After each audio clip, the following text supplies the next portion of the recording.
చూడండి వచ్చినాడు. అక్కడ చేయి పెట్టి బియ్యం తీసుకొని ఇక్కడ ఇచ్చేసి వెళ్ళిపోతున్నాడు. గల్లీలో డబ్బులు ఇవ్వడం జరుగుతుంది. బియ్యం తీసుకొని ఇక్కడ పెట్టేసి అలా నడుచుకుంటూ వెళ్తున్నాడు. చూడొచ్చు క్లియర్ గా. కుటుంబ సమేతంగా వచ్చారు. మరి రేషన్ తీసుకోకుండా లోనకెళ్ళి సిగ్నేచర్ పెట్టేసి డబ్బులు తీసుకొని వెళ్ళిపోతున్నారు. ఇది పరిస్థితి.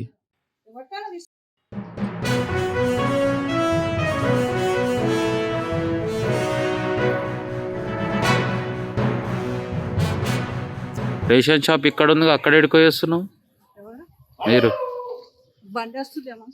ఏం బండి? ఏమి బండి? మీ బియ్యం ఏవి?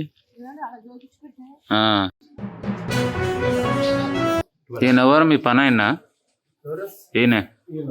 ఈయనెవరు? వాళ్ళు అక్కడి నుంచి సంచులు తీసుకొని వచ్చి బియ్యం తీసుకొని ఆడెందుకు ఎడుతుండు? ఎవరికి? వాళ్ళ ఇష్టం, వాళ్ళు మోసుకోపోతారు, ఏమన్నా చేసుకుంటారు. నీకేం అవసరం? నువ్వు సంచులు తీసుకొని పెడుతున్నావు కదా, నీకేం అవసరము?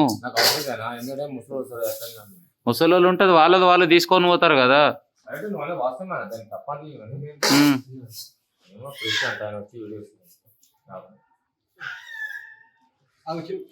నీకు ప్రెస్ అని నీకు తెలుసా? అంటా అని మాట్లాడుతున్నావు.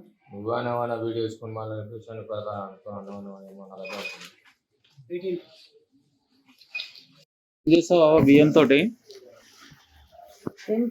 తింటావా? ఏం పేరు నీ పేరు? ఉప్పమ్మ. మంచిగా ఉన్నాయి బియ్యం ఇవి. అదే ఏమో నాకు తెలియదు, కళ్ళు తెలియదు. అద్దది అన్న మరి చిరుకుదింగరాంగ రబ్బరు వచ్చి అన్న మరుకుదింగరాంగ. ఇంకా ఐటమ్లు ఏమేమి వస్తున్నాయి బియ్యం వెంబడి? సామాన్లు ఏమేమి ఇస్తున్నారు? సామాన్ అన్ని ఇస్తున్నారు. తీసుకుంటలేవా సామాను? అన్ని ఫ్రీ ఒక్కటి తీసుకొని పోతున్నా. పైసలు లేకుంటే ఇదే తీసుకోపోతాం.